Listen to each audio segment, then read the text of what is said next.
La medición de la escorrentía. Bueno, la medición de la escorrentía es más conocida como medición de caudales.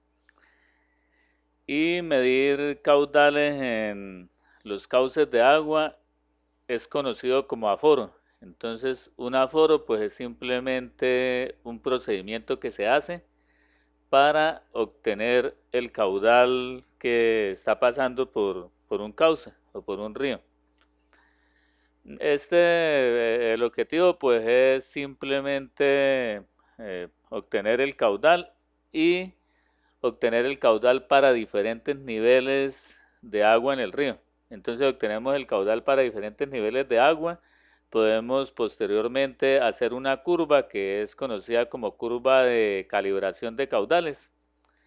Y con esa curva de calibración de caudales, posteriormente, simplemente lo que vamos a necesitar es medir la profundidad de agua que tengamos en el río, el nivel, y con ese nivel vamos a la curva de calibración de caudales y sabemos cuál es el caudal que está pasando en ese momento por el río o por el cauce. Bueno, entonces al final de este video les voy a mostrar una curva de calibración de caudales y cómo se obtuvo. Para aforar un cauce hay diferentes métodos. Vamos a ver los métodos directos inicialmente. Un método directo es el que hacemos en terreno. Entonces, entre los métodos directos tenemos unos métodos que están basados en la medición de la velocidad del agua y el área transversal del río. Si recordamos desde mecánica de fluidos, hemos visto que caudal es igual a velocidad por área. Entonces, si vamos al terreno y medimos la velocidad de flujo en el río y medimos el área de la sección transversal del río, pues obtenemos el caudal. Caudal igual a velocidad por área y de esa manera tenemos el caudal en el río.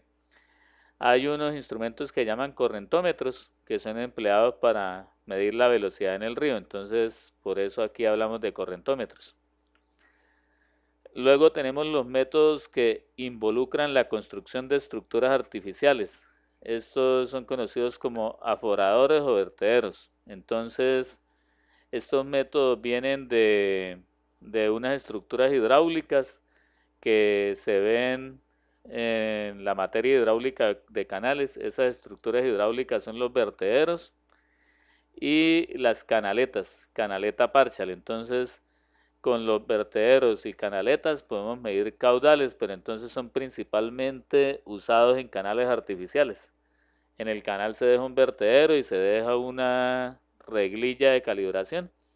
Entonces el vertedero tiene una ecuación del vertedero que es caudal igual a algunos parámetros del vertedero, depende del tipo de vertedero, si es un vertedero rectangular, si es un vertedero triangular, todos tienen una ecuación diferente.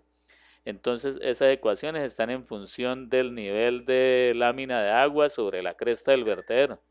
Entonces de esa manera, para un nivel de lámina de agua sobre la cresta del vertedero usamos la ecuación y sabemos cuál es el caudal que tenemos pasando en ese momento por el sitio. Y tenemos unos métodos que son de aforo por dilución. Entonces, en los métodos de aforo por dilución, simplemente lo que se hace es diluir una sustancia química en el agua.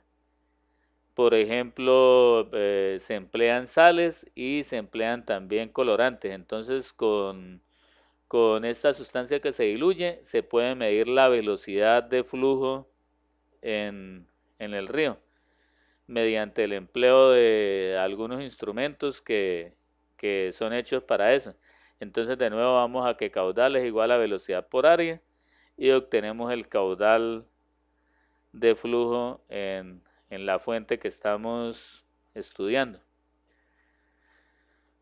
Vamos a ver los métodos basados en la medición de la velocidad del agua y área transversal del río, que es lo más básico en la hidráulica. Tenemos que caudal es igual a velocidad por área, entonces esto es lo más básico. Entonces tenemos primero los aforos con flotadores y después los aforos con molinete o correntómetro. Entonces vamos a ver qué es un aforo con flotador. El aforo con flotador pues es como el más básico, la metodología más básica de todas, pero se debe tener en cuenta que su utilización es de buena calidad cuando se hace en cauces que tengan una sección transversal pequeña, que no sean muy anchos. Entonces lo podemos usar para secciones transversales por ahí hasta unos 10 metros. Entonces, ¿en qué consiste el método? Simplemente con un flotador que vamos a colocar sobre el cauce, vamos a medir la velocidad del agua en ese cauce. Entonces vamos a colocar cualquier tipo de flotador. Tenemos aquí en la teoría que se puede usar una botella lastrada. Lastrada es que tenga algo adentro que no me impida que el aire comience a movérmela sobre la superficie del agua. Si el aire me la mueve, pues simplemente la velocidad que voy a obtener va a ser inferior a la velocidad real. Podemos tener también un flotador de madera, cuerpos flotantes naturales, y la velocidad se calcula en función de la distancia recorrida L en un tiempo empleado en recorrerla. Entonces, pues simplemente tomamos una longitud del cauce, por ejemplo unos 10 metros del cauce. Entonces desde ese punto colocamos el flotador y con un cronómetro medimos qué tiempo tarda en llegar al punto final. Entonces ya tenemos una longitud de 10 metros recorrida en un tiempo tal. Entonces con longitud sobre tiempo vamos a obtener la velocidad de flujo en el cauce. Aquí habla de cuerpos flotantes naturales simplemente porque este es un método muy práctico y en algunas ocasiones se debe improvisar en terreno. Salimos a terreno y no llevamos pensado que nos toque medir el caudal en un cauce. Entonces pues simplemente buscamos algún objeto por ahí natural que flote y con un reloj o un celular, cualquier dispositivo que tenga un cronómetro, medimos longitud y tiempo y vamos a obtener la velocidad en el cauce. Y lo siguiente, pues tenemos que medir la sección transversal del cauce.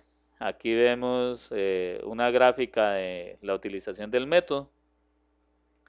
Tenemos una sección transversal. Esta sección transversal para un área pequeña, un cauce que tenga un ancho pequeño, pues lo podemos medir con un flexómetro y por ahí con una vara que encontremos en el terreno algo. Entonces tomamos diferentes profundidades y vamos midiendo la distancia desde la orilla al sitio donde estamos midiendo la profundidad, y en una hoja de papel podemos dibujar el cauce. Entonces vamos a tener la sección transversal para posteriormente medir el área de la sección transversal, y colocamos los flotadores que los podemos colocar así en diferentes sitios del cauce para tener después una velocidad promedio. La velocidad no se debe medir una sola vez, mínimo debemos medirla 10 veces. Después de tener unas 10 mediciones o más, si podemos, vamos a descartar las que están muy bajas y las que están muy altas.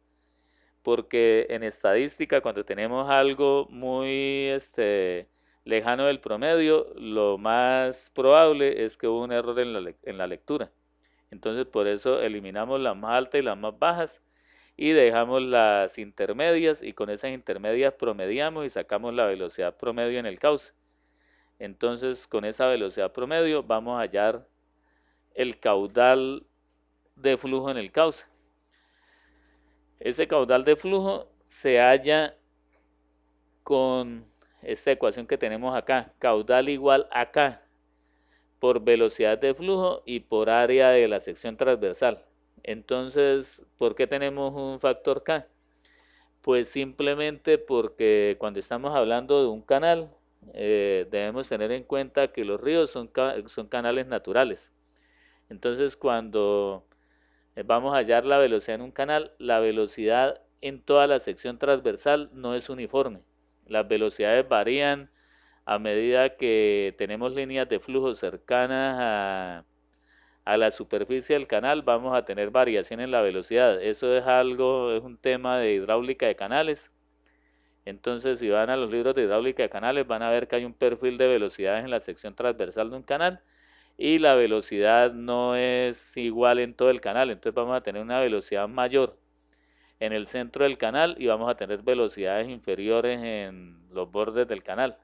cuando nos acercamos a la superficie del canal. Entonces a eso se debe ese factor de corrección K. Y ese factor de corrección K depende del material del fondo del canal. Entonces por acá tenemos una tabla. Dependiendo del fondo de ese canal. Entonces recuerden que el canal que tenemos es, si estamos hablando de un río, es un canal natural. Entonces tenemos que ver qué tipo de material tiene ese fondo. Si es poco áspero, si es grava con hierba y caña, por ejemplo, si es grava gruesa y piedras, madera, hormigón o pavimento, grava, arcilla o arena. Entonces dependiendo del tipo de recubrimiento de ese canal, vamos a elegir el factor K. Entonces tomamos un valor de K de esta tabla. Entonces de esa manera es que aplicamos el método con flotadores.